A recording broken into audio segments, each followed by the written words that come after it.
E mua na whātalofa atu le kampangi a tina matamaitai. I lau susunga i le toa ina pensione, malo lo manu malo no ve vaila au ma le fale tua penina. Whātalofa atu fo i le pa eo le eka le sia, woma e masangi, ai masi o lato whafonga, ma mai mua mai i lunga upenga whisu tainga. Si alofa, talofa lava. O le maule nei a tina matamaitai. Manatu au tu, whaalongo i whautuanga lelei. Listen to good advice. Tusi whai tau e soto se fuma le valu, whaipu e se fuma le tasi e uru le lua se fuma le tolu. Au le matua, wa maua lea i le whai upu e se fuma le valu. Whai tau mai whamu le mole.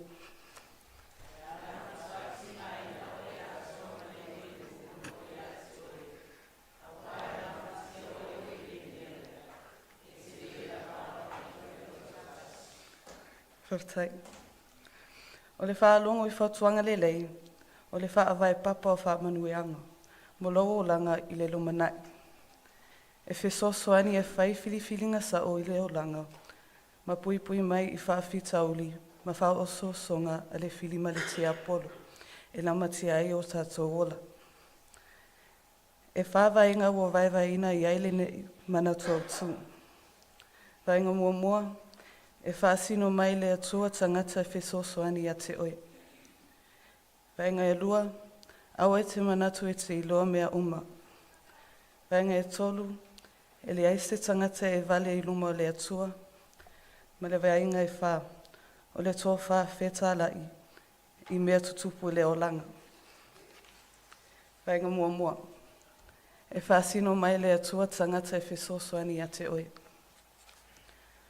Ao o ina lutia le ola i whawhitauli o le o langa e tu whesili le loto. Pe iai se isi e te tō manga iai. E whai mau whesosoani. Pe tai, o nao le atua e whaasino mai tangata whesosoani a te oe. E ala i le taitainga a luna nganga pa ia, ta talo le atua o ia o lo whesosoani sili. Ina o whetalai le atua ia Mose e alu e lawe a i mai Israel. O lo ono fupolonga i aiko pito, na oso le popole ma le fefe o Mose. Ono le ai o se tasi e whesosoani a te ia. Peitai, na whetalai i ai le atua o lo i ai lo uso a Arona. O au filifilia e whesosoani mo oe e te lua to o lua i lumo Farao. Ai atu i le loloto le ne tala, o le atua lava sa whaima whesosoani sili a Mose, mo le lavia ina mai o Israelu mai kopito. E whamautu ina i le tusi whaitau, e soto e wha au lona whai upu e se fuma le wha, whaitau mai whamu le mone.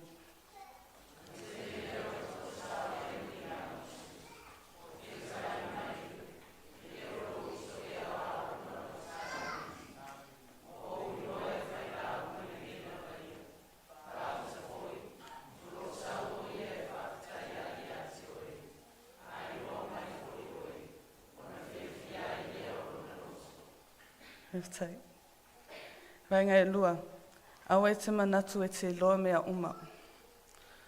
O la ngona i e mawhai ona tutupu le tangata, wana moa le malosi, le poto, ma le tamao ainga, wana whanau mai ai lea. O le whamaua lunga ma le wa ai mau lalo, ma pongi sa i le wa ai, po whia na afo ai manuia ua ia maua. O la ngona nasa ia nipuka nisa, ina ua ia maua le tele o mea. Ina ua pulea e papelonia le lalolangi ina au na po. Na ia whaapea, pe leo papelonia tele ia le nei nau whaia ilo maalosi. O ngalo i le tupu le na afo ai, lona iloa ma mea ua ia maua. O le mea moni, e le i ule leise tangata o la whamaua lunga. O le mea na tupu ia nipukanesa, na ai le mutia e pe o le povi. O se whi au mo tātou, awa e te manatu ua i loa mea uma. Awa e wha aluma ina ai oe. Tusi whai tau, tani elu e wha, whai pue tolu se furu, ma le tolu se furu ma le lua. Whai tau mai wha mune mone.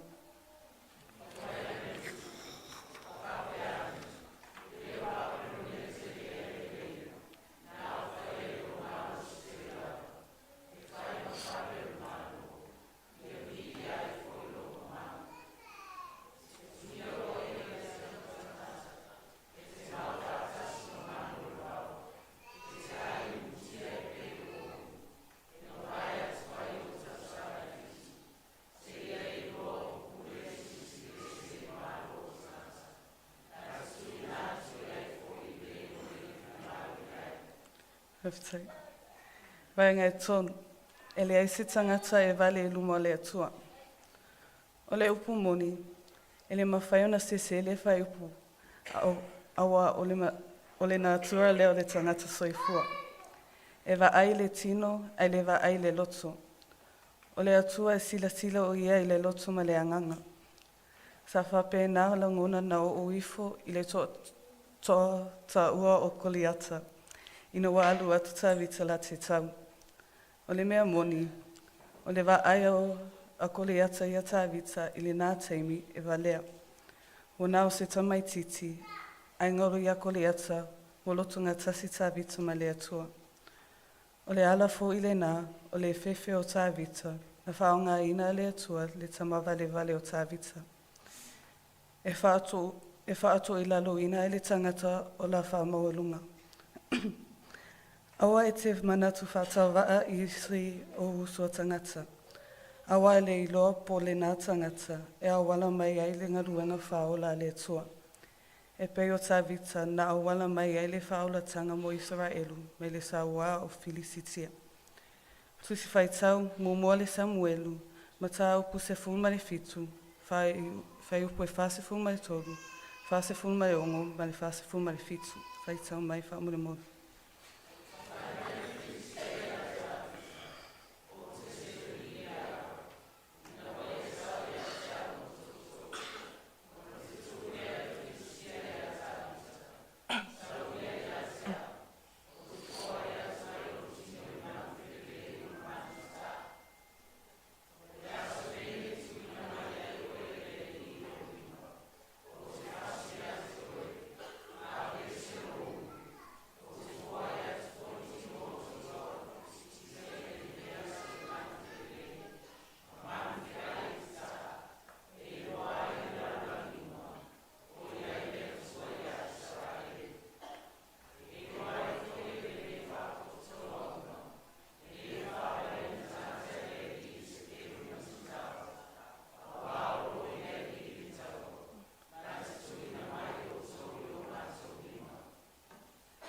Haftai. Vaenga e wha. O le tō wha whetala i mea tutupu le o langa. O le tō wha whetala i pea fua i mea tutupu le o langa. O le ata mailo loto lea e whea ngai mai ai. Lui tau masuinga o le mawhauwhau ma le siusi o manga. Ina wo i loa e tā vita, huanga sala i luma o le alii, na ngoto i fo i lona loto le languna o le sala mo. Ona o le matua o lana angasala, o le ata manino o le tangata e loloto le tō wha whetālai. Ina ua umauna a oa i le perofita o nā tano tā vita i nana sala. O le nā ia tali atu ai, ma le loto maulalo i luma o le atua, ua o angasala i luma o le alii. A le whetala i le tō wha e te le langona ina le sala mo mai au angasala. Tusi whaitau, lua Samuelu, ma tā upu se fulma le lua, au le whai upu e se fulma le tō. Whaitau mai whaamune mō.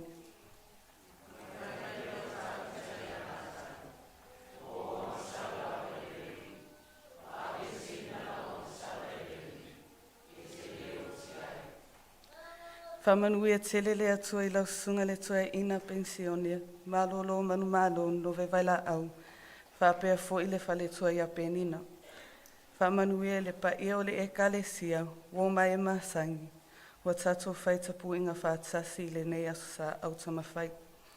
Ai mai se foi i lato o loo mai moa, ma whaafafonga mai i lunga upenga wheso tainga. Whamanui e te tele le atua, manuia le kampange tina matami mātai, so i fua mai a manuia.